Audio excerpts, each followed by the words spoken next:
जय हिंद सभी को। 7th क्लास में आप सभी लोगों का स्वागत है। मैं अमरजीत सर। देखिए आज की वीडियो के अंदर हम लोग चैप्टर नंबर 6 पढ़ने वाले हैं। इससे पहले मैंने 5 चैप्टर अपलोड कर दिए हैं। जिनको अच्छा लगा हो तो कमेंट करके आप लोग जरूर बता देना कि देखिए बच्चों की डिमांड जो है ना अलग अलग समय पे अलग अलग होती रहती है ना। तो बाकी कोई दिक्कत नहीं है, आप लोग एक बार बता दोगे कि हाँ ये इम्प्रूवमेंट चाहिए, ये इम्प्रूवमेंट चाहिए, तो इस तरीके से मैं जो है कोशिश करूँगा जितनी भी रिक्वायरमेंट है उसको पूरा करने की। ठीक है, बाकी पढ़ाई में कोई कमी नहीं होगी, ये मेरी गारंटी है। बढ़िया तरीके से पढ़ाऊंगा। और आज के चैप्टर के अंदर हम लोग हिमानी क्या होता है उसके बारे में जानेंगे। हिमानी, पवन और समुद्री तरंगों के बारे में, ये कार्य कैसे करती हैं, ये सारी चीज़ें हम लोग जो है इस चैप्टर के अंदर जानने वाले, बढ़िया तरीके से जानेंगे, कोई भी परेशानी नहीं होगी। और इससे पहले वाली जो भी वीडियोस आप लोगों ने देखी हो, अगर अच्छी लगी हो तो प्लीज़ चैनल को जो है सब्सक्राइब और लाइक जरूर कर देना, जिससे कि आने वाली वीडियो सारी आप लोग को मिलती रहें और अच्छी अच्छी वीडियो मिलेगी। ठीक है, चलिए आप लोग खुद जानते हैं, पढ़ने वाले बच्चे हैं, मेहनत किस तरीके की की जाती है, बहुत ज़्यादा मेहनत लगती है सब कुछ करने में। ठीक है ना, तो आप लोग भी थोड़ा सा बस सपोर्ट बनाए रखें। दूसरी बात, बहुत से बच्चों को पीडीएफ चाहिए, तो पीडीएफ आप लोग व्हाट्सएप ग्रुप में ज्वाइन हो जाओ और जिसको पीडीएफ चाहिए होगी वो ले लेना, चाहे पॉलिटिकल, चाहे हिस्ट्री, चाहे सोशियोलॉजी, किसी भी सब्जेक्ट की पीडीएफ चाहिए। 1 रुपये भी नहीं लगेगा आपको पीडीएफ मिल जाएगा। ठीक है, बस थोड़ा टाइम लग जाएगा, 1 आध दिन लग जाएगा, लेकिन सारी चीज़ें आपको फ्री मिल जाएंगी, कोई भी पैसे उसके नहीं लगेंगे। ठीक है, मैंने पहले ही बता दिया, कोई भी जो है आपको 1 रुपये भी नहीं देना। बढ़िया तरीके से पढ़ो, बस मैं ये चाहता हूँ बढ़िया तरीके से पढ़े सब लोग। आगे बात समझ में। चलिए अब बाकी आप लोग ये जो है चैप्टर अगर अच्छा लगे तो बता देना, लास्ट में कमेंट जरूर करके जाना, कि बहुत से बच्चे कमेंट नहीं करते हैं तो ये तो गलत बात है। तो आप लोग कमेंट करके बता देना कैसी लगी वीडियो। तो चलिए स्टार्ट करते हैं हमारा पहला क्वेश्चन। और हाँ, एक बताओ, यहाँ मैंने क्वेश्चन नहीं लिखा है आज, जो क्वेश्चन होंगे सारा मैं आप लोग को स्क्रीन पर दिखा दूंगा आगे बात समझ में। और जो क्वेश्चन हम लोग पढ़ेंगे वो सारा स्क्रीन पर रहेगा, जिसको नोट डाउन करना रहेगा नोट डाउन कर लेना, वरना पीडीएफ ले लेना। पर हाँ, वीडियो जरूर पूरी देखना, जब तक समझोगे नहीं तब तक फिर पल्ले नहीं पड़ने वाला कुछ भी। ठीक है, अगर नहीं पढ़ोगे तो फिर आप लोग को जो है ये मिलेगा आगे बात समझ में। इसलिए पढ़ाई पर पूरा ध्यान दो। कहाँ गया ये देखिए, तो पढ़ाई पर पूरा ध्यान देना है आपको आगे बात समझ में। चलिए अब स्टार्ट करते हैं हमारा पहला क्वेश्चन। देखिए जैसा कि आप लोगों को पता ही है, हमारा जो पहला चैप्टर है उसका नाम क्या है, तो हिमानी, पवन और समुद्री तरंगों के कार्य पढ़ने हमें। हम इसमें हिमानी के बारे में, यानी कि जो बर्फ के पहाड़ होते हैं उनके बारे में जानने वाले हैं। पवन और समुद्री तरंगों के बारे में जो है हम इस चैप्टर के अंदर जानेंगे बढ़िया तरीके से। मैं वादा करता हूं जिसने ये पूरा चैप्टर देख लिया उसको कोई भी डाउट नहीं रह जाएगा। याद रख लेना, 10 क्वेश्चन करने वाले टोटल इस चैप्टर में। थोड़ा सा वीडियो लंबी होगी लेकिन कॉपरेट करना है। जो पढ़ने वाले बच्चे हैं वो अच्छे से समझते हैं। आगे बात समझ में, जल्दी 5 मिनट में नहीं खत्म कर पाएगा कोई भी, अगर ढंग से पढ़ा है तो, है ना। आंसर इतने बड़े बड़े होते हैं, लिखना है तो मार्क्स तो चाहिए ना।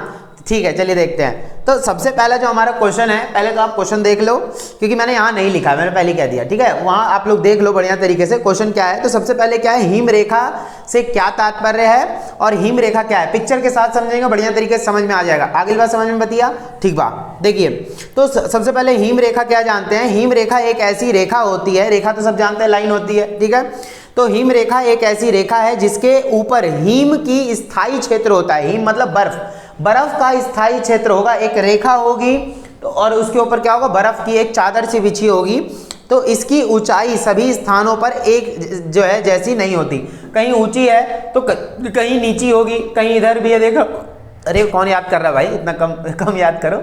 देखो ये चीज है, तो कहीं ऊंचा होगा कहीं नीचा। तो हिम रेखा मतलब समझ में आ रहा है ना, बर्फ की एक रेखा।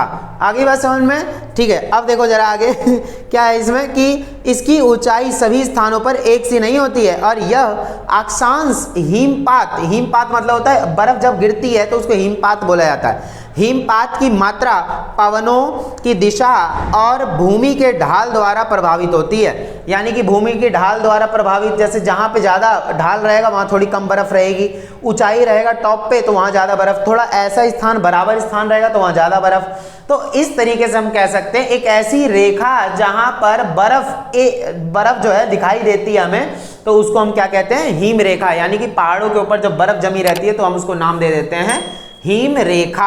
आगे बात समझ में, जैसे कि आप लोग देखिए इधर है कुछ पर्वत वगैरह देखने को मिल रहा होगा, इसके ऊपर एक रेखा बनी हुई है ना। यहाँ इससे नीचे जो है कुछ भी नहीं है, तो ये दिख रहा है ना, यहाँ पहाड़ों के ऊपर जो है सिर्फ ऊपर में, तो ये हिम रेखा कहलाती है। आगे बात समझ में, देखिए तो ये हो गई, जैसे इधर एक हिम रेखा आपको दिख रही होगी, है ना। तो तो ये क्या है, बढ़िया तरीके। देखिए हमारे पास उतनी अभी टेक्नोलॉजी नहीं है जो बिल्कुल अच्छे से वो करवाऊँ, जितना हो सकेगा उतना बेटर पढ़ाने की कोशिश करूँगा, ठीक है। पर आप लोग सपोर्ट थोड़ा सा बना के रखिए, ठीक है। आने वाले टाइम पे कोशिश ये करूँगा कि और अच्छा तरीके से आप लोग को दिखा पाऊँ। अभी तो थोड़ा कम दिखेगा, पर कोई बात नहीं, धीरे धीरे करते हुए ना सारी चीज़ें लाएंगे एक एक करके, और अच्छे तरीके से पूरी शिद्दत के साथ पढ़ाने की कोशिश करूँगा, है ना। देखिए कोई दिक्कत नहीं है। अब देखिए आगे हम लोग पढ़ते हैं, आगे क्या है, तो हिम रेखा समझ में आ गया कि नहीं आ गया। उसके बाद है लटकती घाटी। लटकती घाटी किसे कहा जाता है, देखिए थोड़ा सा ये बड़ा हो गया इसलिए पल्ले नहीं पड़ेगा, थोड़ा इसको देखते हैं छोटा करके। देखिए हिम घाटी क्या होता है, हिम घाटी चित्र किसे कहते हैं, नीचे लिखा भी है, देखिए जरा। तो हिम घाटी क्या कहा जाता है, हिम घाटी का अर्थ हो गया सहायक नदी की तरह सहायक हिमानी। देखिए हिमानी मतलब क्या होता है, बर्फ के पहाड़, ठीक है। हिमानी तो बोला जा रहा है हिमानी भी होती है, जैसे सहायक नदियां होती हैं वैसी सहायक हिमानी भी होती है। मान लीजिए ये वाली जो एक नदी बहती हुई आ रही है, ये पूरा पहाड़ वगैरह है, दिख रहा होगा, यहाँ से लेकर ऐसे कटे हुए ये सब पहाड़ हैं, ये सब क्या है, ये सब पहाड़ है। अब मान लीजिए कि ये जो है एक मुख्य नदी है जो ऊपर से होती हुई है, पर यहाँ से क्या है, एक कटाव है, यहाँ से एक नदी गिर रही होगी इसमें, वो जाके हिमानी यानी हिम की जो नदियां हैं वो जाके हिमनद बोलते हैं इसको, वो नदियां इसमें मिल रही है, ठीक है। एक नदी यहाँ से आके गिर रही है इसमें, एक नदी यहाँ से आके गिर रही है, तो ये बर्फ की जो पहाड़, बर्फ पिघल पिघल के, देखो बर्फ पिघल पिघल के इसमें गिरेगी तो मुख्य नदी में जाके मिलेंगे ये सब, इसे लटकती घाटी बोला जाता है। ये सब क्या ऐसा प्रतीत होता है, लटकती हुई है, क्या ये लटकती हुई है, इधर से भी लटकती हुई, तो मुख्य नदी से जाके मिल रही है ना ये सब। आगे बात समझ में, देखिए बोला जा रहा है मुख्य हिमानी की तरह ही ये सहायक हिमानियां यू आकृति की घाटी बनाती हैं। याद रखिएगा ये कैसी घाटी बनाती है, यू आकृति की घाटी बनाती है। दिख रहा होगा आपको किस तरीके की घाटी है, यहाँ से नजर आएगा, दूर से देखोगे ना जब ये बस आपको एक हिस्सा दिखा रखा है, आप बहुत दूर से देखेंगे तो ये क्या होगा, एक हिम घाटी नजर आएगी, यू आकार की कटी हुई घाटी नजर आएगी। आगे बात समझना, एक होती है वी शेप में, पर ये क्या है, यू। तो बोला जा रहा है लेकिन इनमें बर्फ की मात्रा मुख्य हिमानी की तुलना में कम होती है, अतः इनकी अपर्दन की दर भी कम होती है, यानी कि बहुत कम ये गिरती हैं, अपर्दन होता है। इसका अपर्दन अभी मैं सारा बताऊंगा आपको, दोबारा से इस चैप्टर के अंदर आया है। यहाँ से क्या होता है, मेन जो एक मुख्य नदी बहते हुए आगे से आ रही होती है, तो उसमें क्या होता है, कुछ कुछ जो है कट कट के नदियाँ गिरती हैं, उसे सहायक हिमानी बोल सकते हैं। इनकी अपर्दन की दर भी कम होती है। इस अपर्दन कटाव के कारण सहायक हिमानी की घाटी मुख्य हिमानी की घाटी की अपेक्षा ऊंचाई पर रहती है, यानी सहायक हिमानी होगी, जैसे कि मैंने अभी बताया था आपको। देखिए सहायक हिमानी क्या है, ये देखिए जैसे कि मैंने बताया था, ये मुख्य हिमानी हो गई, हिमानी की नदी बन गई थी एक, और यहाँ से कट कट के, जैसे ये इधर से गिर रही है, ऊपर से आ रही होगी, यहाँ गिरी, ये इधर से, तो सहायक हिमानी हो गई है। देखिए जरा, इस असमान कटाव के कारण जो है कटाव के कारण सहायक हिमानी, ये सहायक हिमानी 1 2 3 ऐसे मतलब सहायक हिमानी होगी, लटकती सी प्रतीत होती है। अतः सहायक हिमानी एक घाटी मुख्य हिमानी के साथ के मिलन बिंदु पर नीचे की ओर लटकती हुई दिखाई देती है। सब लटकती हुई तो दिखाई दे रही हैं ढिंचक की तरह। उसके बाद इस प्रकार की स्थलाकृति तभी दिखाई पड़ती है जब दोनों घाटियों की बर्फ पिघल जाती है और लटकती घाटी का हिम मतलब बर्फ, हिम जब पिघल जाता है तो उसके मुख्य नदी के मिलन स्थल पर जल प्रपात बन जाता है। इसी को जल प्रपात बोला जाएगा। हम यहाँ पे पढ़ेंगे अभी आने वाले क्वेश्चन में जल प्रपात वगैरह क्या होला। देखिए तो यहाँ पे सारा आपको दिख रहा होगा, ये जपा दिख रहा है ना, तो ये जल प्रपात है, यानी कि यहाँ जो है यहाँ पानी वगैरह गिरना शुरू कर देंगे, इसको जल प्रपात कहा जाएगा। और ये सब क्या होता है अभी हम जानेंगे। बाकी यहाँ पे यू घाटी बना रहे हैं, ये क्या बना रहा है, यू घाटी। आगे बात समझ में, देखिए चलिए अब थोड़ा सा यू घाटी के और चित्र देख लेते हैं। जैसे ये हो गया एक यू घाटी नजर आ रहा होगा, इसके बगल बगल से यहाँ से जो है, एक मिनट रुकिए, इसके यहाँ से जो है बर्फ पिघल के गिरती होगी, तो एक मुख्य नदी बहती हुई आती होगी उसमें, तो यहाँ से जो नदियाँ जो हिम लटक रहे हैं ना, बर्फ लटक रही होगी, इसमें जाके मिल रही होगी, तो उसको लटकता हिम बोला जाएगा। ठीक है, ये चीज हमें याद रखना है, या सहायक हिम बोला जाएगा, सहायक हिमानी। क्लियर है इतना? तो ये जैसे एक यू आकार की घाटी हो गई, दिख रहा होगा बढ़िया तरीके से। यहाँ चले जाओ तो बिल्कुल अलग ही एक मजा आ जाएगा जिंदगी का। मेरे को तो ऐसी जगह देख के ना थोड़ा सा अजीब सा डर भी लगता है। डर क्यों? मेरे को अकेला अकेला काफी फील होता है। दोस्तों के साथ जाओ तो अलग ही मजा आ जाएगा, क्यों? तो बहुत अच्छी चीज है।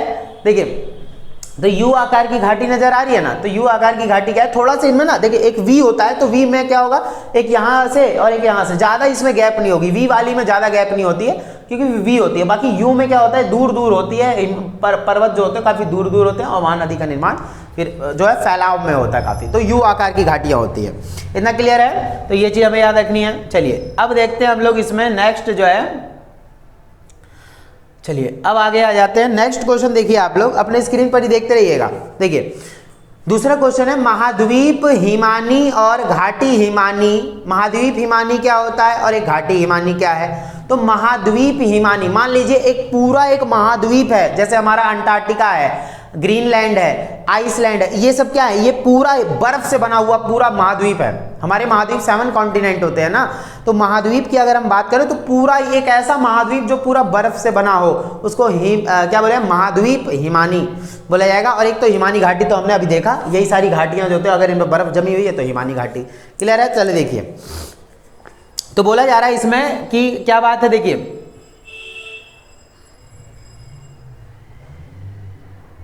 यहाँ ठीक है, ऐसे दिख जाएगा। चलिए देखते हैं, अब इसमें अगर हम बात करते हैं तो क्या नजर आएगा, देखिए जरा। देखिए इसमें जो हमारा पहला है महाद्वीप हिमानी और घाटी हिमानी क्या होता है, तो बोला जा रहा है महाद्वीप हिमानी क्या है, बर्फ से ढके एक बहुत बड़े क्षेत्र को महाद्वीप हिमानी कहते हैं। इस क्षेत्र में बर्फ की परतें हजारों मीटर मोटी होती हैं, हजारों मीटर, बहुत मोटे मोटे पर्वत, ये समझ लो कुछ और मिट्टी विट्टी नहीं है, सिर्फ बर्फ की पूरी चट्टानें होती हैं यहाँ पे। इस प्रकार की हिमानियों का निर्माण एक केंद्र के चारों ओर होता है तथा वे बाहर की ओर सभी दिशाओं में खिसकती हैं। और महाद्वीप हिमानियाँ आजकल ग्रीनलैंड, जैसे हम ग्रीनलैंड की बात करते हैं, जैसे हमारा अमेरिका है तो उत्तरी अमेरिका की तरफ आपको एक जो है ग्रीनलैंड एक देश पड़ेगा, पूरा एक महाद्वीप दिखता है ये।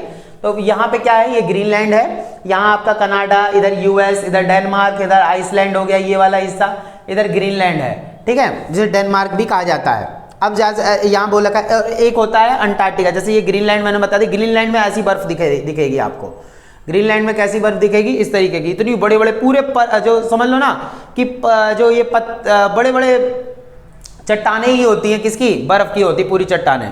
देखिए खोपड़ी नहीं अलग हो जाएगी देख के, ये इतनी बड़ी बड़ी, देखिए पूरी बर्फ की चट्टाने, पूरी बर्फ की चट्टाने आ रही है समझ में। देखिए जरा, तो बोला जा रहा है ग्रीनलैंड अंटार्कटिका में पाई जाती है। देखिए अंटार्कटिका की अगर मैं बात करूं तो वर्ल्ड मैप पे आपका इस तरीके का अंटार्कटिका पूरा दिखेगा, पूरा अंटार्कटिका, वर्ल्ड पूरा ये पृथ्वी है वो एक ऐसा महाद्वीप जो पूरा बर्फ से ढका हुआ, पूरा बर्फ है यहाँ पे, और कुछ देखने को मिलेगा, सिर्फ बर्फ, ठीक है। तो देखिए ये हमारी पृथ्वी के ऊपर इस तरीके का अंटार्कटिका का मैप नजर आता है, आपको दिख ही रहा होगा, थोड़ा जूम कर देते हैं इसको, देखिए जरा।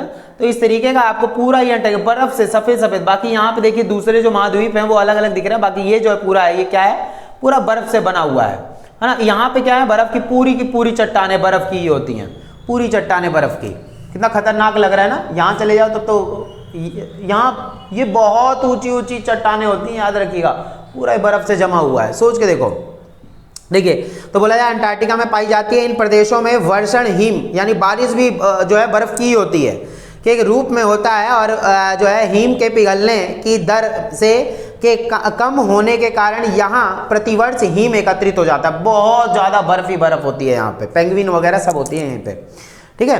पेंगुइन पता नहीं कैसे इसमें रह जाती है, उसका खून ऐसा होता है, स्किन ऐसी होती है, इस बर्फ में रह जाती है। हमारा तो बिल्कुल जीवन एक तरीके से संभव नहीं है ऐसी जगहों पे, क्योंकि -60 डिग्री से भी जो है नीचे तापमान जाता है यहाँ पे, सोच के देखिए। फिर तो एक आती है हिम घाटियाँ, इसके बाद आती है हिम घाटियाँ। हिम घाटियों की अगर हम बात करें तो जहाँ जो है पहाड़ें होती हैं उसके ऊपर बर्फ जमी होती है, ठीक है, वहाँ पूरा ही बर्फ का मामला था। यहाँ पे अगर हिम घाटियों की बात की जाए तो जब ऊंचे भागों से बर्फ का विशाल राशि पहले से विद्यमान घाटी में खिसकने लगती है, यहाँ मान लीजिए अगर बर्फ की कुछ घाटियाँ बनी हुई हैं और ऊपर से बर्फ गिरने लग जाती है उनके ऊपर, तो इसे घाटी हिमानी या पर्वतीय हिमानी कहते हैं। घाटी हिमानी की आकृति घाटी की आकृति के अनुसार बदलती रहती है। जहाँ घाटी चौड़ी होती है वहाँ हिमानी बाहर की ओर फैलती जाती है, यानी जहाँ चौड़ी होगी तो वहाँ ऐसा लगेगा, और जब ऊपर से बर्फ गिरेगी तो और चौड़ी लगने लगेगी, बराबर समतल जमीनें होने लग जाती हैं इसमें, आगे बात समझ में, और चौड़ी होगी। ऊपर से बर्फ गिरेगा तो वो और फैलता जाएगा, यू आकार पे फैलता जाएगा।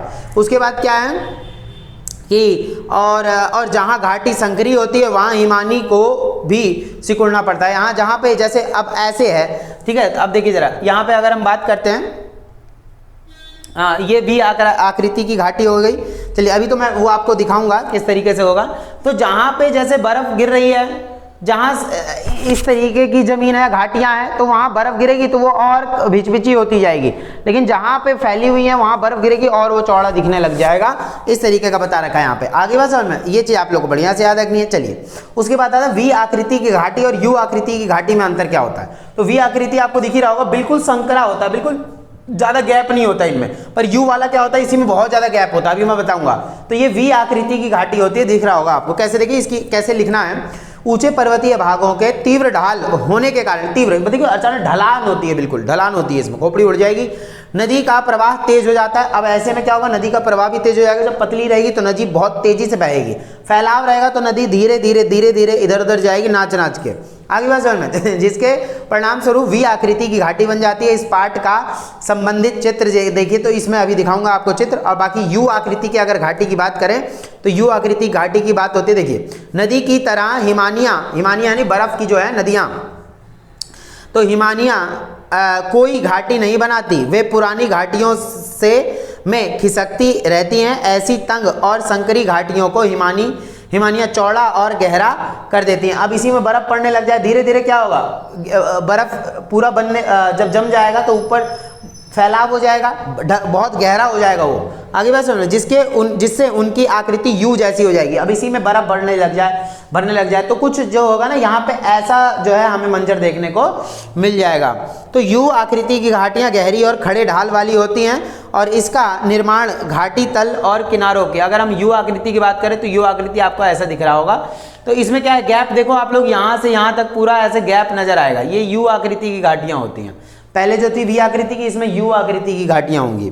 तो ये काफ़ी फैलाव होता है इसमें। बोला है इनका निर्माण घाटी तल और किनारों के अपर्दन से होता है, यानी कि जो वही वी आकृति घाटियाँ थी वहीं यहीं से घिसती ये पहले ऐसी थी, अब ऐसे धीरे धीरे ऐसे होती गई तो यू आकार लेती गई, यही फैल गया।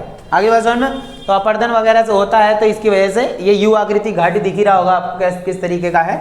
आगे बात समझ में, देखिए ये यू आकृति घाटी हो गई। चलिए एक छोटा चित्र है इसमें, ये देख लेते हैं। जैसे यहाँ दे रखा है, एक छोटा सा चित्र दे रखा है इस तरीके का। तो क्या है इसमें, यू आकृति की घाटी कैसे बता रखी है इसमें, देखिए जैसे अब बर्फ पड़ रही है, बर्फ गिरेगी ऊपर से, तो जो वी आकृति की घाटी है ना वो चौड़ी होती जाएंगी, घिसाव होगा, रसाव होगा, वो क्या होगा, फैलता जाएगा, तो इससे क्या होगा, गैप बनेगा।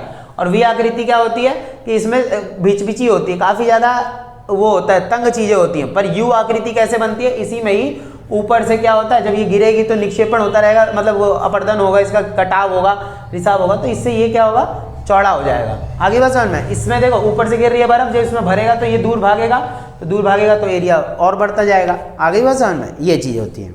चलिए उसके बाद आता है नेक्स्ट हमारा, ये मैंने कुछ लिखा है यहाँ पे, अभी आपको बताता हूँ क्या है ये। तो इसमें मैंने आपको पढ़ा दिया यू आकृति वी आकृति घाटी क्या होती है, वो आपको बढ़िया तरीके से लिख देनी है।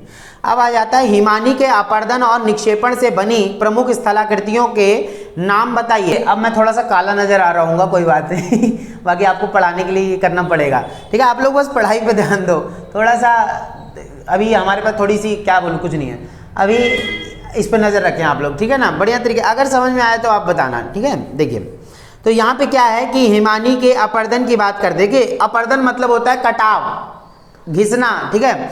तो बोला जा रहा है क्वेश्चन ये है, हिमानी के अपर्दन और निक्षेपण से बनी प्रमुख स्थलाकृतियों के नाम बताइए और प्रत्येक की निर्माण प्रक्रिया को आरेख की सहायता से स्पष्ट कीजिए।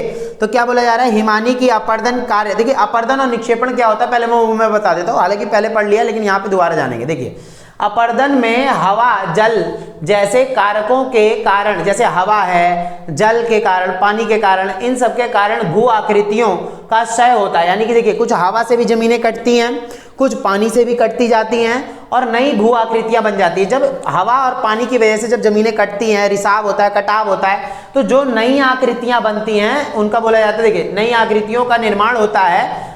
उदाहरण के लिए छत्रक और जो है पदस्थली, ये अभी मैं बताऊंगा। छत्रक वो जो थंबनेल में लगाया था मैंने, मशरूम टाइप का नहीं बन जाता, जो ऐसे हवा से, पानी से, इन सब से भी कटती हैं जमीनें।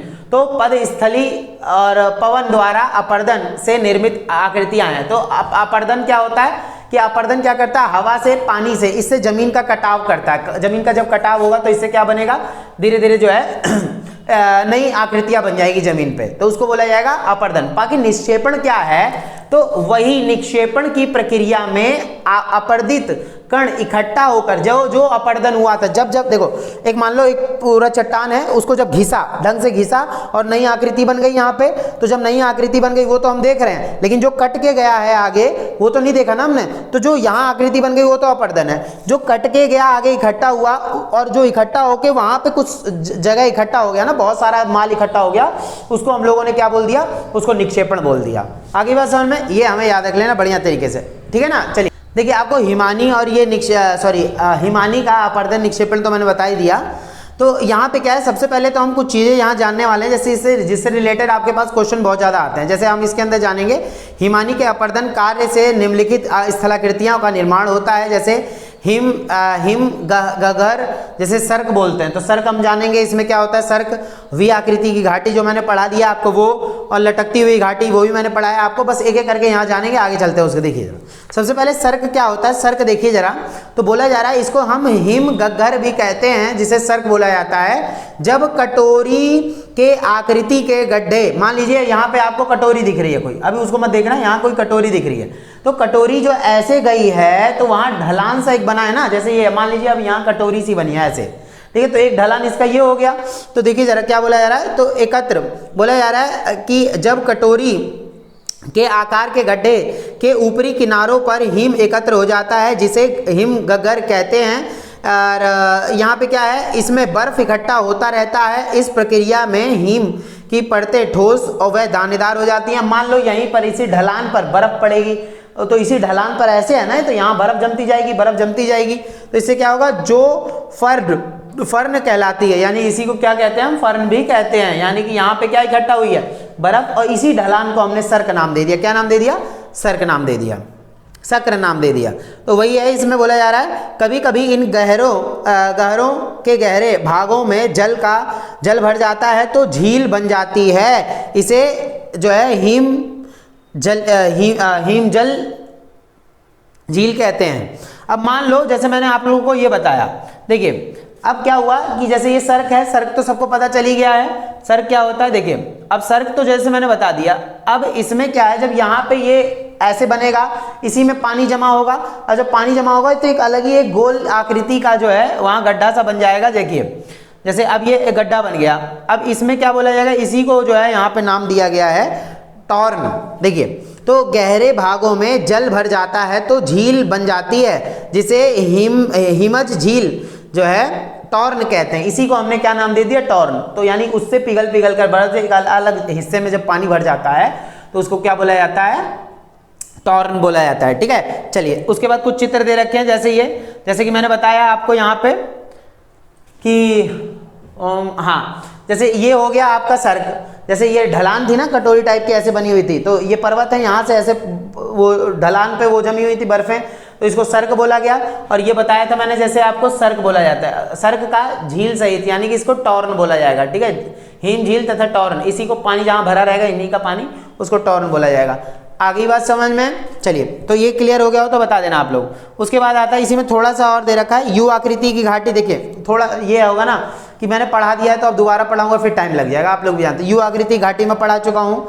उसके बाद जो है ये चीज़, उसके बाद लटकती हुई घाटी मैंने पढ़ा दिया है, वो आप लोग पहले वाले क्वेश्चन में देख लेना। अब मैं आप लोग को बताता हूँ कि इसमें क्या है, हिमानी के निक्षेपण कार्य से जो है निम्नलिखित स्थलाकृतियां बनती हैं। जैसे यहाँ पे क्या बोल रखा, देखिए मैंने क्या बोला, अगर जब बर्फ वगैरह जब सारी चीज़ पिघलती हैं ना तो उससे नई नई स्थलाकृतियां बनती हैं। अब ये स्थलाकृतियां क्या हैं वो आप लोग बढ़िया तरीके से देखिए क्या बोला जा रहा है। देखिए सबसे पहले है अंतरस्थ जो है हिमोड़, यानी कि इसको हम अंतिम हिमोड़ भी बोल सकते हैं। हिमोड़ मतलब क्या है, वही जो बर्फ वगैरह पिघल के जमा होती है, जो कण वगैरह जमा होते हैं वही। देखिए तो जैसे जलोढ़ होता है ना, जलोढ़ मिट्टी क्या होती है, बाढ़ के पानी से जाकर कोई मिट्टी, उपजाऊ मिट्टी जमा हो जाती है, वैसे ही इसमें बर्फ पिघलने से जो उसके कण वगैरह होते हैं, जो अवसाद इकट्ठे होते हैं, उसको हिमोड़ बोलते हैं। हिमोड़ और वो जलोढ़, क्लियर हो रहा है ना। ठीक है, बर्फ नहीं, इसमें कोई कण इकट्ठा होंगे तो उसकी बात हो रही है। देखिए जरा, तो सबसे पहले क्या है, जब हिमानी पिघलती है यानी बर्फ पिघलती है तो तब, यानी जो बर्फ पिघलती है तब मलबा घाटी के अंतिम भाग में जमा हो जाता है। मान लो ये इधर से एक नदी बहती हुई आ रही थी, इधर से एक नदी बहती हुई आ रही थी, अभी इनके बारे में बताऊंगा। तो ये जब नदी बहती हुई जा रही है तो अंतिम में लास्ट में जो है जब कुछ अवशेष इकट्ठा हो जाते हैं ना, इन्हीं अवशेषों को ही क्या बोला जाता है, अंतिम हिमोड़ कहा जाता है।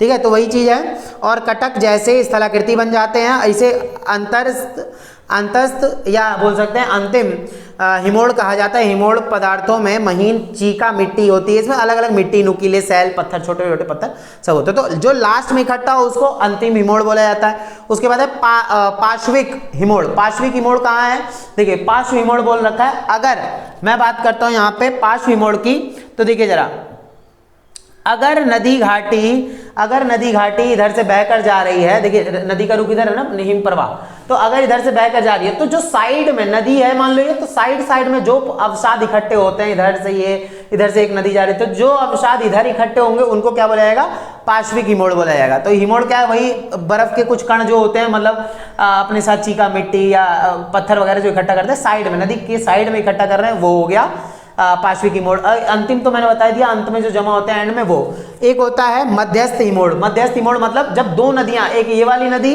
और एक ये वाली नदी, जब आपस में यहां जब मिल गई ना, तो जो बीच में इकट्ठा हुआ है उसको मध्यवर्ती हिमोड़, और जो साइड में इकट्ठा हुआ है उसको पार्श्विक हिमोड़ बोला जाएगा। ठीक है, तलस्थ क्या होता है, देखिए जरा यहां पे दे रखा है तलीय हिमोड़ क्या होता है, वो आप लोग देख लीजिए। देखिए, तो ये तलीय हिमोड़ क्या है, तो जो नदी बहती हुई आती है ना, नदी के बीचों बीच में जो कण इकट्ठा रहेंगे उनको क्या बोला जाएगा, नदी के बीचों बीच में, याद रखिएगा, तो उसको बोला जाएगा तलीय हिमोड़। तो बाकी आपको मैंने डेफिनेशन दिखा दिया है, अच्छा लगा हो तो बता देना, ठीक है, कमेंट जरूर करना आप लोग, जिससे कि आने वाली सारी वीडियो अच्छी बनाता रहूं। क्लियर है बा, ठीक है, चलिए देखते हैं अब आगे। तो नेक्स्ट क्वेश्चन क्या है हमारा, तो पवन का कार्य किन प्रदेशों में प्रभावी होता है। मैं टोटल 10 क्वेश्चन करवाने वाला हूं इस चैप्टर से, और यकीन करना मेरे ऊपर कि इससे ज्यादा कुछ भी नहीं आने वाला है। जिसने पढ़ लिया ये ऐसे इस तरीके, जितने भी ज्योग्राफी के अंदर मैंने क्वेश्चन करवाए हैं, वो सारा आप लोग को बहुत इंपॉर्टेंट होगा, बहुत ज्यादा इंपॉर्टेंट। उन्हीं को ढंग से पढ़ लिया ना, जिसने वीडियो देख ली उसका बेड़ा पार हो जाएगा, याद रखिएगा। तो आप लोग अगर जिसको पीडीएफ चाहिए होगी तो तुरंत व्हाट्सएप पे कांटेक्ट करो और मैं तुरंत पीडीएफ दे दूंगा, वहां कोई पैसे नहीं लगेंगे, पहली बता रहा हूं। बहुत बच्चे फोन करके बोलते हैं सर पैसे तो नहीं लग रहा, नहीं लगेगा, ठीक है। चलिए, तो यहाँ पे क्वेश्चन ये है, पवन का कार्य, अभी तो हमने बर्फ वगैरह सारे सिस्टम, अब जरा हवा का देख लेते हैं। तो पवन का कार्य किन प्रदेशों में प्रभावी होता है। तो देखिए, रेगिस्तानी इलाकों की अगर हम बात करें तो ये देखा होगा, रेगिस्तान में हवाएं चलती हैं जब, तो बहुत जो है धूल उड़ती है। देखिए, पवन का कार्य मरुस्थलीय, मरुस्थलीय मतलब होता है जहां बिल्कुल रेगिस्तान हो, जहां बिल्कुल रेगिस्तान हो उसको मरुस्थलीय बोलते हैं, ठीक है। क्या यहाँ अनाज उग जाएगा, कभी नहीं उग सकता। अर्थात अर्ध मरुस्थलीय, अर्ध मरुस्थलीय मतलब क्या होता है, जहां पर थोड़ा मोड़ा जो है रेगिस्तानी इलाका हो पर घास पास भी उगी हुई हो, ठीक है। तो यही बोला जा रहा है, अर्ध मरुस्थलीय प्रदेशों में अधिक प्रभावी होता है, क्योंकि यहाँ अवरोध के रूप में वनस्पति नहीं होती, यहाँ पे वनस्पति नहीं है, कोई ज़्यादा खासा वनस्पति नहीं है, इसीलिए इसके अलावा यहाँ शैल अधिक अपक्षय के द्वारा टूट फूट जाते हैं। यहाँ पे पत्थर टूटे फूटे रहते हैं, हवा कण जो इतनी तेजी से चलते रहते हैं। और देखिए, इन सबको जो काटा है ना, हवा नहीं काटा है, आगे बस पानी आ गई, कभी हवा आ गई, तो इनको काट काट के गिरा देती है पहाड़ों चट्टानों को, फलस्वरूप छोटे कणों को पवन आसानी से उड़ा ले जाती है। अब इन्हीं में से क्या होगा, देखा होगा हवा से कितनी ज्यादा मिट्टी उड़ती है, तो अब जब मिट्टी उड़ेगी तो क्या होगा, धीरे धीरे वो गड्ढा होता जाएगा, जहां नरम पड़ेगा वहां गड्ढा हो जाएगा धीरे धीरे। आगे बात समझ में, तो ये तो हमने जान लिया क्या होता है ये। तो पवन का कार्य किन प्रदेशों में प्रभावी होता है, तो मरुस्थलीय क्षेत्रों में, अर्ध मरुस्थलीय क्षेत्रों में यहाँ ज्यादा प्रभावी होता है। तो मरुस्थलीय क्या होगा, रेगिस्तानी इलाकों में ज्यादा प्रभावी हवा का काम हो जाएगा। आगे बात समझ में, अब थोड़ा सा और जान लेते हैं जरा, यहाँ पे देखिए अब क्या बोला जा रहा है। देखिए, तो पवन के अपर्दन की में सहायता करने वाली 3 प्रक्रियाओं की व्याख्या कीजिए। पवन के अपर्दन में सहायता, देखिए पवन का अपर्दन, हवा से कई बार अपर्दन होता रहता है, तो ये चीज हमें जाननी है। तो अप इसी में बोल रखा है अपघर्षण, तो अपघर्षण, शनि घर्षण तथा अपवाहन, ये क्या होता है। तो ये 3 चीजें हम जानेंगे, हवा से जो है ये चीजें होती हैं। जैसे पवन का अपर्दन कार्य उसके साथ उड़ाते हुए रेत और धूल के कणों द्वारा होता है। देखिए, अपघर्षण क्या है, तो अपघर्षण में क्या होता है कि जब कोई भी जो है मिट्टी है वो, या वो सारी चीजें हवा से जब उड़ के दूसरी जगह जा रही है ना, तो ये कण धरातल के कुछ मीटर की ऊंचाई तक ही सीमित रहते हैं, पवन में विद्यमान बालू के कण अपने मार्ग में आने वाली शैलों को घिसकर, देखिए बालू उड़ते हुए आ रही है, ओए मैं जा रही हूँ, बालू उड़ते हुए आ रही है, वो क्या करेगी, पत्थर वगैरह घिसती जाएगी घिसती जाएगी। अब आंखों में चली जाती, कितनी जलन होती है, तो वो घिसती जाएगी। तो शैलों को घिसकर और खुरेच कर काटती छाटती है। इस प्रक्रिया को जो है अपघर्षण कहते हैं। इसी प्रक्रिया को क्या कहा जाता है, अपघर्षण कहा जाता है। आगे बात समझ में, तो ये चीज़ हमें याद रखनी है। चलिए, ये तो मशरूम जैसा लग रहा है ना, मशरूम खाया है सबने ना। देखिए, तो अपघर्षण होता है, तो वैसे ही क्या है, ये सारी चीज़ें क्या कहलाती हैं, अपघर्षण कहलाती हैं। तो जो हवा के अंदर बालू कंकड़ पत्थर होते हैं, वो सारा क्या है, काटते सदियां बीत जाती हैं, तो ये ऐसा रूप जो है धीरे धीरे ले लेते हैं। अब जानते हैं इसी के अंदर क्या होता है। देखिए, तो लेकिन जब ये बालू और ये कण स्वयं आपस में टकराकर छोटे चिकने और गोल होते हैं, तब इस क्रिया को जो है क्या कहा जाता है, सनी घर्षण कहा जाता है। तो मैंने वो तो बता दिया था, अपघर्षण किसे कहते हैं। अपघर्षण तो यही होता है जब काट काट के एक अलग ही स्थलाकृति बन जाती है, तो उसको अपघर्षण। सनी घर्षण बता दिया मैंने। सनी घर्षण क्या है, इस क्रिया को सनी घर्षण कहते हैं। जब क्या होता है कि देखिए, सनी घर्षण क्या होता है, जब ये बालू जैसे उड़ के आया, वो तो काट पीट के गया आगे उड़ रहा है, तो अपघर्षण हो गया। सनी घर्षण किसे कहते हैं, देखिए, तो जब ये बालू के कण स्वयं आपस में टकराकर, उधर से उड़ के आए, इधर से टकराकर छोटे चिकने और गोल होते रहते हैं, यानी वो अपने आप में ही क्या हो जाएंगे, कण बन जाएंगे, गोल जो है इकट्ठा हो जाएंगे, तब इस क्रिया को क्या कहें, सनी घर्षण कहा जाता है। और फिर तीसरा क्या है, पवन द्वारा असंगठित पदार्थों को उड़ाकर ले जाने की क्रिया को अपवाहन कहते हैं। यानी कि जब अपने साथ उड़ाकर बहुत सारी चीजें अपने साथ उड़ाकर दूर दूर तक क्षेत्रों तक पहुंचा रही है ना कोई भी चीज, तो उसको क्या बोला जाएगा, जो है क्या नाम है, अपवाहन बोला जाएगा। ये अपघर्षण वगैरह के ये चित्र हैं, आपको दिख ही रहा होगा, अपघर्षण के चित्र हैं, कैसे इनका हवा ने क्या करा, इनका हाल देखो, बिल्कुल हीरोइन बना दिया है। आगे बात समझ में, तो ये चीज हमें याद रखनी है। चलिए, इन्हीं के बारे में ही हम थोड़ा सा जान लेते हैं कि ये आखिर चीजें क्या है। क्या देखिए, तो छतक शैल बोला जाता है इनको। तो उसी अपघर्षण से क्या बना था, छतक शैल बने थे। देखिए, छतक शैल किसे कहते हैं, कैसे बनती हैं, आरेख की सहायता से समझाइए। तो छतक शैल क्या होते हैं, जरा जल्दी देखिए। छतक शैल का निर्माण जब पवन ऐसी शैलों का अपघर्षण करती है जिसमें मुलायम और कठोर परतें एक के ऊपर एक बिछी होती हैं, और तब उस शैल के में अपर्दन एक समान नहीं होता। मान लो कि यहाँ पे क्या होगा कि जब हवा से बहुत सारी मिट्टी उड़ते हुए कठोर कण भी होते हैं, वो टकराते हैं, धीरे धीरे करते घिसती जाती हैं। जो कोमल पदार्थ होगी वो तो जल्दी घिस जाएगी, पर जो कठोर होगी वो इस तरीके की जो है बची रहेगी। और आगे देखिए क्या क्या दे रखा है इसमें, तो मुलायम परतों का अपर्दन आसानी से हो जाता है। जो मुलायम होंगी तो वो कट जाएंगी आराम से। यहाँ इनके बीच में जो मुलायम होंगी वो कट गई थी। तो जबकि कठोर परत जल्दी नहीं कटती, पवन के द्वारा शैल के आधार के निकट अधिक अपर्दन होने के परिणाम स्वरूप शैल का एक स्तंभ सा बन जाता है। यही शैल का एक स्तंभ बन गया, पत्थर का, शैल मतलब होता है चट्टान पत्थर, तो इनका स्तंभ बन जाता है, जिनकी आकृति एक छतक या जो है खुम्बी जैसी होती है, यानी कि दिख रही होगी छतरी जैसी, मशरूम जैसी। और छतक को मशरूम भी बोला जाता है एक तरीके से। देखिए, इसीलिए जो है शैलों की ऐसी स्थलाकृति को छतक शैल कहते हैं। छतक शैल के आधार के जो है जिंक अपर्दन इसलिए अधिक होता है क्योंकि बालू और धूल कण पवन द्वारा उड़ाए जाने पर भी धरातल के निकट अधिक मात्रा में रहते हैं, और ऐसी स्थलाकृति जो है सहारा मरुस्थल में अधिकतर देखने को मिलती है, और जोधपुर के निकट भी छतक शैल देखने को मिलते हैं। ऐसी बहुत सारे शैल मिल जाएंगे आपको जो है रेगिस्तानी इलाकों में, अलग अलग जगहों पे, क्योंकि वहाँ बहुत सारे धूल के कण वगैरह जो हैं उड़ते रहते हैं। इतना क्लियर हो गया सबको? चलिए, अगर समझ में आ गया हो तो प्लीज़ उसको बता देना मेरे को कि हाँ अच्छा लग रहा है, तब मैं और कंटिन्यू करूँगा। ठीक बा? चलिए, अब आ जाता है नेक्स्ट क्वेश्चन, समुद्री तरंगों के अपर्दन कार्य। देखिए, अभी हमने हवा के बारे में पढ़ा था, पवन क्या कैसे कैसे अपर्दन करती है। अब हम जानेंगे यहाँ पे समुद्री तरंगों के बारे में। तो क्या बोला जा रहा है, देखिए, समुद्री तरंगों के अपर्दन कार्य से कौन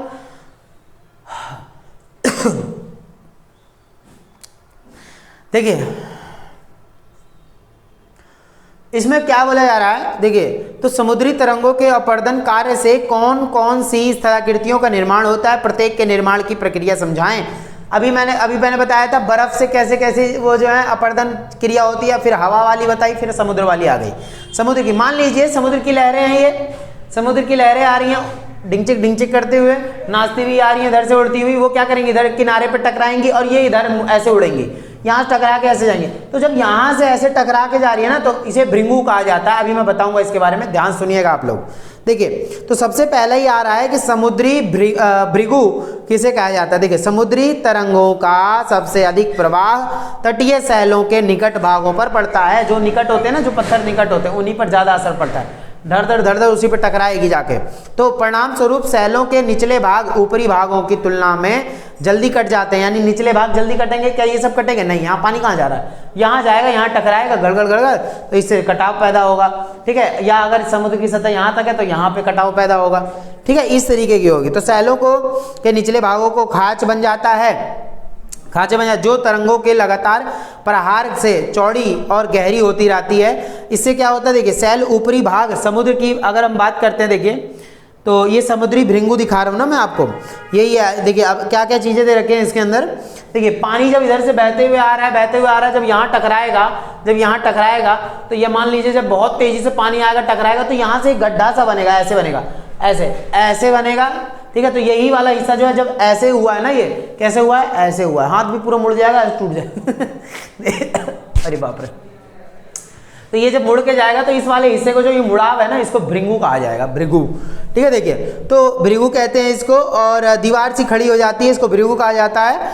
और भारत के कोंकण तट पर अनेक समुद्री भृगु पाए जाते हैं, तो ये चीज़ हमें याद रखनी है। ठीक है, तो भारत के कोंकण तट पर जो है अनेक भृगु पाए जाते हैं। अलग अलग समुद्री इलाकों में हमें ये देखने को मिल जाएगा। अब आ जाएगी समुद्री गुफाएं किसे कहते हैं। ठीक है, देखिए समुद्री गुफाएं, अब मान लो कि यहाँ पे क्या होता है, समुद्री गुफाओं की अगर हम बात करते हैं, देखिए गुफाएं क्या होती हैं। तो अगर हम देखें जैसे चट्टान वगैरह होती हैं, तो वहाँ पे पानी जब कट के लड़ता है उनसे, समुद्र का पानी जब टकराएगा उनसे, तो कई बार वहाँ गड्ढा भी कर देता है। तो वो गड्ढा जब होगा गुफा का रूप लेगा, सिंपल सी बात है। देखिए क्या बोला जाएगा, तो यहाँ बोला जा रहा है जब समुद्री तट की सैलों का ऊपरी भाग कठोर हो जाता है और निचला भाग मुलायम होता है तो अपर्दन सब जगह एक समान नहीं होता। ऐसी परिस्थितियों में सैलों का निचला भाग ऊपरी भाग की अपेक्षा बड़ी जल्दी कट जाता है। निचले हिस्से में क्या होता है, देखिए ऊपर का हिस्सा नहीं कटा ना, तो जब यहाँ समुद्री जल देखा, जल ज्वार तरल यहाँ पे जाता है, ये लड़ता है इधर, तो ये धीरे धीरे गड्ढा करता जाता है, अंदर ही अंदर गड्ढा हो जाता है। ठीक है, तो ये चीज हमें याद रखनी है। तो इससे क्या होगा, ऐसी परिस्थितियों में तो यही बोला जा रहा है, देखिए खोखले भाग पर वायु के निरंतर दबाव पड़ने से सैल टूट भी जाते हैं। कई बार हवा भी चल रही है, पानी भी छट टकरा रहा है उस पर, तो इससे सैलों में गड्ढे होते रहते हैं। तो गड्ढे होंगे तो गुफाओं का रूप लेगा। ठीक है, अब इसी में मेहराब भी आती है। समुद्री मेहराब क्या होता है, जब तट का कोई भाग कुछ दूर तक समुद्र में चला जाता है, तब जो है विपरीत दिशा से आने वाली तरंगें जो है मुलायम सैलों के आर पार छेद बना देते हैं। देखिए गुफा तो क्या है, एक तरफ से बस गड्ढा है, पर जब दोनों तरफ देखिए ये ऐसे गुफा हो जाएगी, बाकी जब इधर से हवा चल रही है उधर पार है वो, तो यहाँ पूरा गड्ढा हो जाएगा ना आर पार। मैं यहाँ खड़ा रहूंगा तो उधर वाले लोगों को देख सकूंगा, तो ऐसा वाला गड्ढा बन जाएगा यहाँ पे। तो इसको क्या बोला है, प्राकृतिक मेहराब, यानी कि समुद्री मेहराब का नाम इसको जो है दिया जाएगा। इतना क्लियर है। ठीक है, ये चीज हमें याद रखनी है।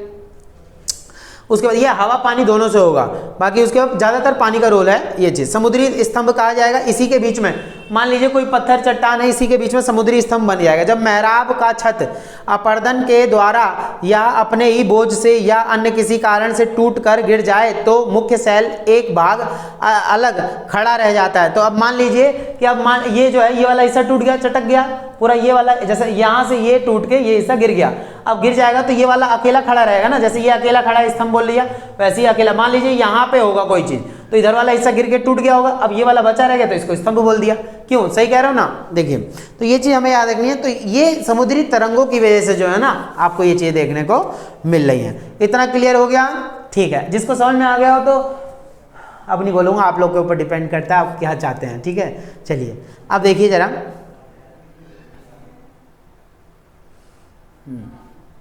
अब हम देखेंगे यहाँ पे बीच किसे कहते हैं, बीच या बालू तट किसे कहा जाता है। देखिए बाकी अभी तो इसी पे नजर रखेंगे, बाकी अभी इसका तो कोई वैसे चित्र नहीं है। देखिए बोला जा रहा है बीच बालू तट कैसे होता है। समुद्र की बीच देखी है ना, गोवा ले बीच पे, ये वाला गाना, ठीक है। देखिए, तो बालू बीच की अगर बात करें, समुद्री तरंगों द्वारा तट के अपर्दन से जो पदार्थ जो भी पानी से बहकर आता है, मान लीजिए इधर वो हटा दो, उधर कोई जमीन क्षेत्र है, तो वहां से जो पानी से जो कण बालू पत्थर जो भी जाके वहां जमा होगा उसको बीज कहा जाएगा। जैसे ये सामान्यतः तट के निकट ही जमा हो जाते हैं। इस निक्षेपण के साथ तट के आसपास का क्षेत्र उथला होकर जो है पानी से बाहर आ जाता। बालू कंकड़ बजरी लगभग समतल मैदान में, समतल यानी कि बिल्कुल बीच देखा होगा आपने, तो तट के पास जो है निक्षेपण से बनी एक इस स्थलाकृति को बीच या बालू तट कहा जाता है। तो ये तो सबको पता होगा बीच किसे कहते हैं। जैसे चेन्नई का मरीना बीच हो गया, है ना, और उसके बाद जो है ये पर्यटकों के लिए बहुत अच्छा बीच है, सब जा सकते हैं यहाँ पे, तो बहुत सारे बीच हैं, ठीक है। ये क्लियर हो गया सबको, ये चीज़ हमें याद रखना है। उसके बाद आता है लैगून। लैगून बीच किसे कहते हैं, देखिए लैगून बीच आखिर होता क्या है। बीच तो सब जानते हैं, मान लो जी ये समुद्र है इधर और यहाँ सारा बीच है। अब ये अचानक से कुछ ऐसा बन जाता है, जैसे मान लो यहाँ पे देखिए लैगून बीच, पहले पढ़ देता हूँ फिर आपको क्लियरली समझा दूंगा, ठीक बा। देखिए, कभी कभी समुद्री तरंगों और धाराओं के द्वारा निक्षेपण से रोधिका के दोनों ओर एक दूसरे से जुड़ जाते हैं और समुद्र जल का कुछ भाग तट और रोधिका के बीच घिर जाता है। मान लीजिए समुद्र है, समुद्र से पानी बहकर जो है काफी थोड़ा मतलब आगे गया और वहां पे थोड़ा गड्ढा था, अब गड्ढे में जो है ये पानी भरा। अब धीरे धीरे क्या होगा, जब समुद्र का पानी जब अपने भाई लहरें आती है फिर पीछे भी जाते हैं, जब पीछे जाएंगी तो धीरे धीरे यहाँ का जो ऊंचाई वाला स्थान है ना वो बन जाएगा। अब होगा क्या, समुद्र की सतह जो है यहाँ इसके उधर नहीं जा पा रही, समुद्र का पानी उधर ही है, तो यहाँ का कुछ हिस्सा ऐसा है, अब उधर जा रही है फिर आ रही है, इधर जा रही है फिर आ रही है, पर यहाँ का हिस्सा ऐसा का ऐसा बचा रह गया और ये झील का काम कर देगा, इसको झील भी बोल दिया जाएगा। तो वही चीज है, एक संकरे मार्ग द्वारा समुद्र से भी जुड़ जाते हैं, यानी समुद्र से जुड़ा रहेगा, कहीं ना कहीं से समुद्र से जुड़ा रहेगा, पानी भरा रहेगा ना उसमें, तो ये चीज है। तो इसीलिए बोला जाता है भारत के उत्तर पूर्वी तट पर चिल्का तथा पुलिकट झीलें, और केरल की अगर हम बात करते हैं, देखिए केरल भारत का मैप दिख रहा होगा, केरल कहाँ है, भारत के सबसे निचले इलाकों में, दक्षिणी भारत, ये सबको याद होगा ना, पुष्पाराज झुकेगा नहीं, तो ये सारी जो है दक्षिण की मूवी होती है, भारत के निचले इलाकों में बनती है, दक्षिण के इलाकों में बनती है। ये वाला आपको दिख रहा होगा केरल के हिस्से में, यहाँ पे मैं आपको दिखा रहा हूँ, ये पूरा भारत का मैप है, निचले केरला है हमारा और केरल का पूरा मैप है। तो इस हिस्से में जो है आपको क्या देखने को मिलेगा, तो वही है वेम्बनाड झील है ये, इसी को जो है ना लैगून तथा बीच कहा जाता है। बीच तो मैंने बता दिया था, लैगून इसी को कहा जाता है जहां पर समुद्र से अलग कट के कुछ जो है हिस्सा बीचों बीच में पड़ा रहता है, उसको झील का नाम एक तरीके से दे दिया जाता है। आगे बात समझ में, ये चीज हमें याद रखनी है बढ़िया तरीके से। चलिए अब हम आगे बढ़ते हैं, ठीक है ना। देखिए अब आ जाता है बारखान और सीफ टीलों में क्या अंतर होता है। तो बारखान क्या होता है, असंगठित बालू के पदार्थ जो है असंगठित बालू के पृथक ढेर बालू का टीलों के एक सामान्य प्रकार है। यानी कि देखिए अब जब हवा चलती है तो आपने देखा होगा, जैसे इधर से हवा चल रही है तो यहाँ पे एक आकृति बन गई, ये सब हवा की बदौलत है। ये याद रखिएगा, ये सब जो बना हुआ है ना, ये सब हवा से बना हुआ है, ये सब कुछ हवा से बना हुआ है, ठीक है। तो वही बोला जा रहा है कि जिन्हें बारखन कहा जाता है और अर्धचंद्राकार टीले कहा जाता है, इसको अर्धचंद्राकार बोला जाएगा। देखिए कैसा लग रहा है, पूरा अर्धचंद्राकार लग रहा है ये, तो वही चीज है। अभी और चित्र में दिखाऊंगा, देखिए अब यहीं देख लो आप लोग, तो ये क्या है, अर्धचंद्राकार। मान लीजिए ऐसी रेगिस्तानी तो होता है, वायु दिशा ऐसे हवा उधर से आ रही है और कुछ जो है इधर ऐसे सींग टाइप की बन गई है, ऐसे अर्धचंद्राकार नजर आ रहा होगा। जैसे ना पवन प्रवाह की दिशा ऐसे होती है, तो ये हवा जब यहाँ से जाएगी ऐसे घूमेगी, या इधर से जब हवा ऐसे जा रही है तो ये तो निकल जाएगी, बाकी जो इधर से हवा आएगी तो वो क्या करेगी, यहाँ से टच होते हुए नीचे से डुई ऐसे गोल गोल घूमेगा, आगे बात तो वही अर्धचंद्राकार बना देगी। तो इधर जरा आप लोग देखिएगा, तो ये चीज़ तो समझ में आ रही होगी। बारखन और इसका खिसकना बता रहा है। देखिए तो उसके बाद क्या है कि बालू के चलने वाली दिशा में बालू का ढाल धीमा व हल्का घुमावदार होता है। ये घुमावदार होगा, ऐसे घूम के उधर जाएगा और ये सहारा मरुस्थल में भारी संख्या में पाए जाते हैं। सहारा रेगिस्तान है हमारा, वहाँ पाया जाता है, ठीक है। उसके बाद सीफ किसे कहते हैं, सीफ टीले किसे कहते हैं, जरा ये तो आपको घुमावदार नजर आएंगे। अर्धचंद्राकार यानी कि इसे बारखन कहा जाएगा, पर जो सीधे सीधे होंगे उसको क्या कहा जाएगा, देखिए जैसे ये सीधा सीधा है ना, इसमें ज़्यादा घुमाव नहीं है, जब ये ज़्यादा घुमाव नहीं हो तो इसको क्या बोला जाएगा, इसको सीफ कहा जाएगा। जैसे बालू के संकरे और लंबे कटक जो पवन की जो है समानांतर दिशा में दूर तक फैले रहते हैं, सीफ कहलाते हैं, टीले कहते हैं इनको, सीफ टीले। यानी पवन एक टीले के बीच के सीधी और समानांतर बहती है, यानी कि हवा सीधी जाएगी, कोई ज़्यादा घुमाव नहीं रहेगा, बिल्कुल सीधा सीधा नजर आएगा। जैसे कि आप लोग देख सकते हैं किस तरीके का है, यहाँ पे हवा बिल्कुल सीधे सीधे चलेगी, ये तो इधर से उधर से आएगी, है ना, कुछ इसमें कोई दिक्कत नहीं है, घुमाव इसमें ज़्यादा नहीं होगा। इसीलिए जिसमें इन संकरे और लंबे टीलों का निर्माण होता है, भारत में थार मरुस्थल के पश्चिमी भाग जो बोला जा रहा है, देखिए इस तरीके का दिखा रखा है। तो ये सीफ के कुछ ना, जैसे बोला जा रहा है अनुदैर्ध्य टीले, यानी कि जब हवा चलेगी, देखिए हवा क्या है, इधर से शक्ति इधर से मारेगी, पवन की दिशा उधर है, तो इससे क्या होगा, एक तो इधर से लगेगी फिर इधर से लगेगी, तो ये बीच के जो हिस्सा ना वो खड़ा हो जाएगा, ऐसे हो जाएगा, ऐसे ऐसे, ठीक है। हवा इधर से आई ऐसे, इधर से आई ऐसे, ऐसे हो गया, फिर ऐसे हो गया, क्यों देखिए, तो ये चीज़ हमें याद रखनी, कोई दिक्कत। यहाँ नीचे लिख रखा है सीफ, वो क्या था, बारखन, वो घुमाव चंद्रकार बना रहा था। आ रही बात समझ में, जैसे ये मैंने बताया था बारखन होगा तो ये घुमावदार रहेगा, है ना, आ रही बात समझ में, जैसे ये घुमावदार है, और वैसे ही ये रहेगा तो इसमें सीधी सीधी रेखा रहेंगी।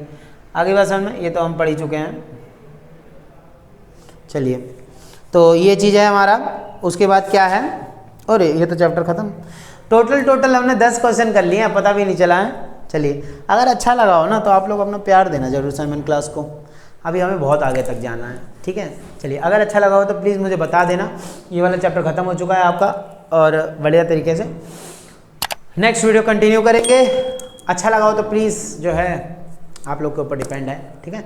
चलिए, मिलेंगे आप लोग नेक्स्ट वीडियो के अंदर, तब तक के लिए जय हिंद, जय भारत।